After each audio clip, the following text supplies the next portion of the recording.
Hey everyone, this is Gaurav here and welcome back to the channel। क्या हाल है भाई, आप सभी के एकदम सब शानदार है, बढ़िया है। कैसे चल रहा है पढ़ाई आप लोगों का? एटीपी का प्रिपरेशन बहुत शानदार चल रहा है सर, शानदार चल रहा है ना।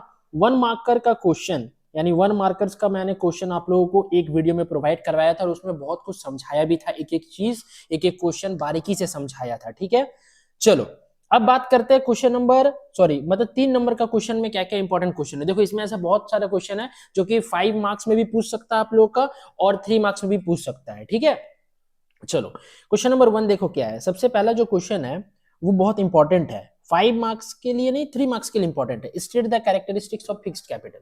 फिक्स्ड कैपिटल का क्या क्या कैरेक्टरिस्टिक्स हो सकता है? तो क्या क्या फिक्स्ड कैपिटल का कैरेक्टरिस्टिक्स हो सकता है जरा बताइएगा। देखो फिक्स्ड कैपिटल का क्या क्या कैरेक्टरिस्टिक्स हो सकता है, जैसे कि आप लोग लिख सकते हैं इसमें फिक्स्ड कैपिटल लॉन्ग लिविंग है। ठीक है, अच्छा हम लोग फिक्स्ड कैपिटल को एसेट फिक्स्ड एसेट खरीदने के लिए इस्तेमाल करते हैं, 2 पॉइंट हो गया।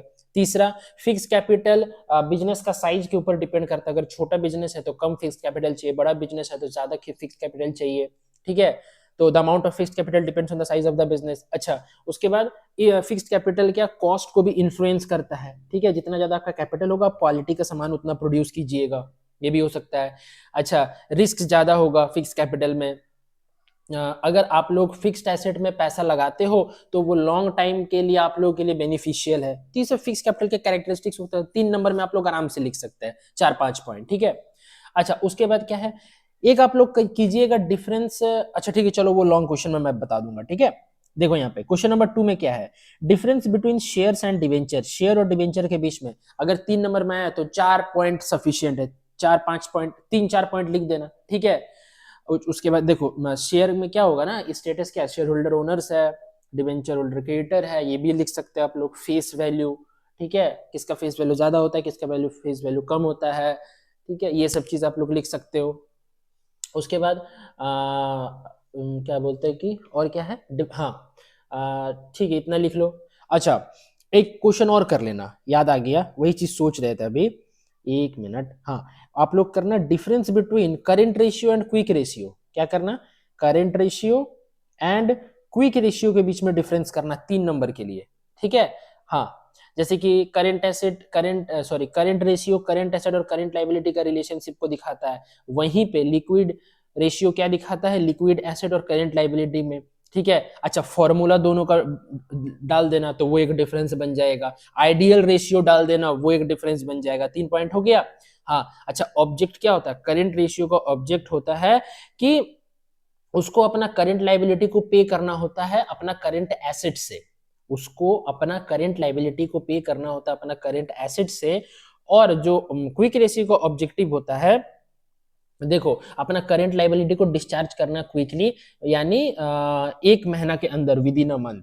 ठीक है, तो ये ऑब्जेक्टिव होता है दोनों का, तो 4 पॉइंट का डिफरेंस हो जाएगा। ठीक है, अच्छा यहाँ पे क्या है, difference between marketing and selling. Marketing और सेलिंग के बीच में क्या डिफरेंस है, तो देखो ये चीज बीएसटी में आप लोग पढ़ चुके हैं, तो बहुत आसानी से आप लोग का ये भी क्वेश्चन टैकल हो जाएगा कि मार्केटिंग में और सेलिंग में क्या डिफरेंस है। ठीक है, तो ये भी हो जाएगा। ठीक है, शेयर डिवेंचर आप लोग कर लीजिएगा। अच्छा नेक्स्ट क्या है, प्रीफरेंस शेयर और इक्विटी शेयर। तो प्रीफरेंस शेयर और इक्विटी शेयर के बीच में क्या डिफरेंस होता है, ये भी आप लोग लिख लीजिएगा।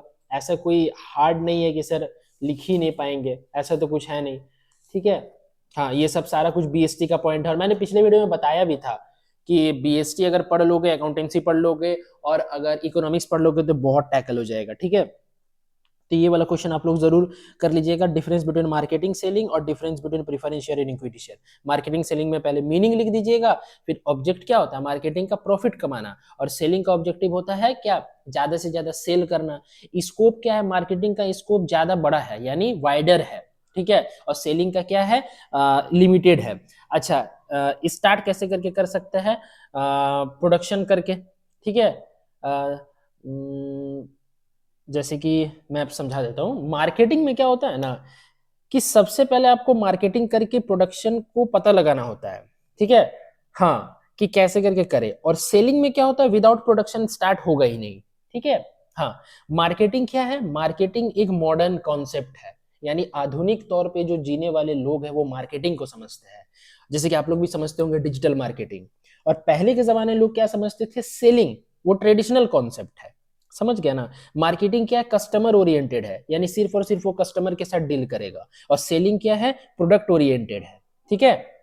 हाँ, और उसके बाद मार्केटिंग में क्या होता है, कस्टमर सेटिस्फेक्शन के बाद अगर कुछ होता है मार्केटिंग के लिए, वो सिर्फ और सिर्फ प्रॉफिट होता है, ठीक है। और सेलिंग में क्या होता है कि सेल जब तक नहीं कीजिएगा तब तक प्रॉफिट आएगा नहीं। तो इसका मेन मोटो ही होता है क्या, सेल को बढ़ाना, मैक्सिमाइज सेल। समझ गया ना। तो ये सब चीज को देखिएगा ध्यान से। अच्छा, mention any 3 limitations of planning, ठीक है। प्लानिंग का 3 लिमिटेशंस के बारे में बताओ। तो क्या, टाइम कंज्यूमिंग है सबसे पहला, प्लानिंग लीड्स टू रिजिडिटी, ठीक है। और उसके बाद आपका इन्वॉल्व ह्यूज कॉस्ट, ज्यादा पैसा लगता है, ठीक है। डज नॉट गारंटी सक्सेस, हर एक सिचुएशन में प्लानिंग काम देगा इसका भी कोई जरूरी नहीं है। तो ये सब उसका लिमिटेशन हो गया। लिमिटेशन यानी हिंदी में बोले तो क्या, अवगुण। क्या बोले उसको, अवगुण, ठीक है, जिसको हम लोग डीमेरिट्स भी बोलते हैं। तो लिमिटेशन का मतलब डीमेरिट्स भी है। अच्छा, नेक्स्ट क्या है, note on the concept of project. Project क्या होता है इसके बारे में लिखना है, समझ गए। नेक्स्ट क्या, mentions the characteristics of successful entrepreneur. एक सक्सेसफुल एंटरप्रेन्योर का क्या क्या कैरेक्टरिस्टिक्स हो सकता है, ठीक है। तो ये सब तो आप लोग आराम से लिख लीजिएगा, ऐसा कोई हाई लेवल का क्वेश्चन है नहीं, ठीक है ना। हाँ, और बस बस इतना आप लोग कर लो, प्रोजेक्ट हो गया, ठीक है।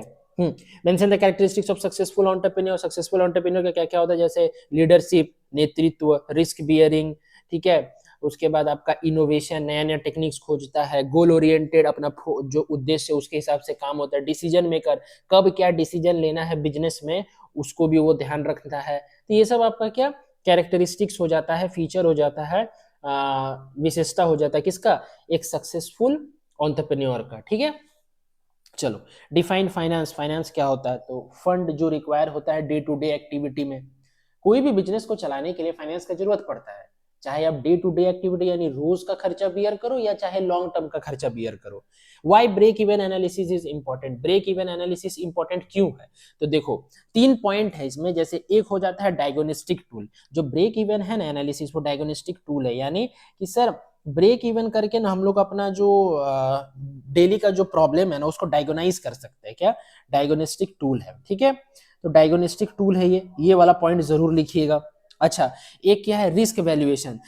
सर कितना रिस्क होगा कोई प्रोजेक्ट बनाने में, उसका रिस्क कितना अमाउंट ऑफ रिस्क हम लोग को लेना पड़ेगा, उसको हम लोग पहले ही कैलकुलेट कर लेते हैं with the help of break even analysis, ठीक है। वो ब्रेक इवन एनालिसिस बहुत ही मदद करता है हम लोग को डिसीजन लेने में, कि कौन सा डिसीजन कब लेंगे और कैसे लेंगे, ठीक है। अच्छा, उसके बाद आपका लास्ट पॉइंट या नेक्स्ट पॉइंट हो सकता है प्रॉफिट, ठीक है।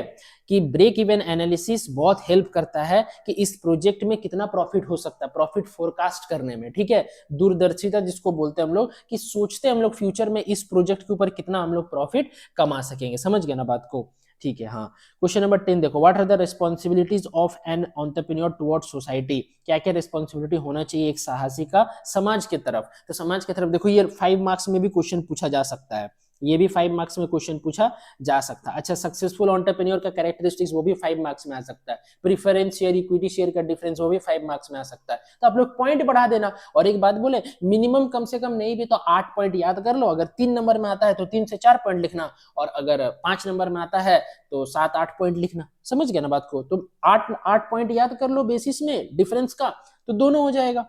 चलो, तो रिस्पॉन्सिबिलिटी क्या क्या है, जैसे कि देखो, टुवर्ड्स कंज्यूमर, उपभोक्ता के प्रति, टुवर्ड्स इंप्लॉय, कर्मचारी के तरफ, टुवर्ड्स सप्लायर, जो सप्लाई कर रहा है उसके तरफ, टुवर्ड्स क्रेडिटर, अपना जो लेनदार है उसके तरफ, और टुवर्ड्स द गवर्नमेंट, सरकार के तरफ। कस्टमर के तरफ क्या होना चाहिए, कि सर बढ़िया प्रोडक्ट देगा, अच्छा क्वालिटी प्रोडक्ट कम रेट में, ठीक है।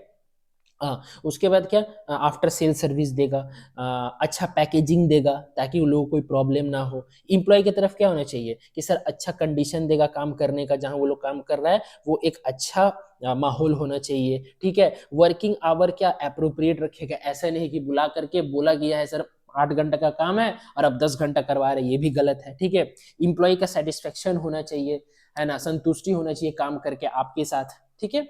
तो ये इम्प्लॉय की तरफ। अच्छा, सप्लायर की तरफ क्या होगा, गुड रिलेशन होना चाहिए, टाइमली पेमेंट दो, ठीक है। उसके बाद थोड़ा सा उन लोगों को टाइम भी दो सप्लाई के लिए, ऐसा नहीं कि कल जरूरत है आज अभी हम बोल रहे हैं हाँ इतना हमको सामान चाहिए, तो वो नहीं, पहले ही प्रायर इंफॉर्मेशन दे दो ताकि रिलेशन अच्छा बना रहे, ठीक है। और मेरा मतलब है सौहार्दपूर्ण वातावरण बना रहे दोनों के बीच में, ठीक है, सप्लायर और एंटरप्रेन्योर के बीच में। अच्छा, क्रेडिटर के बीच में क्या होना चाहिए कि आप लोग जो भी क्रेडिट लिए हो, पैसा लिए हो, उन लोगों को बिजनेस का टोटल इंफॉर्मेशन दो, ठीक है। हाँ, सिक्योरिटी भी दो ताकि वो आप लोग लोन दे सके, क्योंकि लोन अगर लेंगे तो आपको सिक्योरिटी देना पड़ेगा, जिसको हम लोग कहते हैं बंधक, कोलैटरल, ठीक है। अच्छा, गवर्नमेंट्स की तरफ क्या होना चाहिए कि टाइम पे टैक्स पे करो, ठीक है, कोई भी अडल्ट्रेशन, ब्लैक मार्केटिंग मत करो। उसके बाद रूल्स एंड रेगुलेशंस फॉलो करो, लॉ एंड डायरेक्शन गवर्नमेंट के द्वारा जो दिया गया है, ठीक है। और जो नेशन का इकोनॉमी है, यानी जो राष्ट्रीय आय है, नेशनल इनकम, उसके तरफ भी अपना योगदान दिखाओ, ठीक है। तो ये सब रिस्पॉन्सिबिलिटी है, तो ये 5 मार्क्स में भी लिख सकते हैं, 3 मार्क्स में भी लिख सकते हैं, ठीक है। तो ध्यान रखिएगा। तो चलिए अब मिलते हैं नेक्स्ट वीडियो में, जिसमें कि मैं बताऊंगा आप लोगों को 5 मार्क्स का 10 इंपॉर्टेंट क्वेश्चन, और वो काफी इंटरेस्टिंग होने वाला है। तो वीडियो में अगर न्यू हो, अगर मेरे चैनल में न्यू है, तो प्लीज चैनल को सब्सक्राइब कर दो, सारे दोस्तों तक ये वीडियो शेयर करो। Till then bye bye, wish you all the very best for your exam, keep growing and keep learning, और बेल आइकन को जरूर प्रेस कर देना और सारे दोस्तों को शेयर कर देना याद से। चलो मिलते हैं नेक्स्ट वीडियो में 5 मार्क्स के क्वेश्चन के साथ।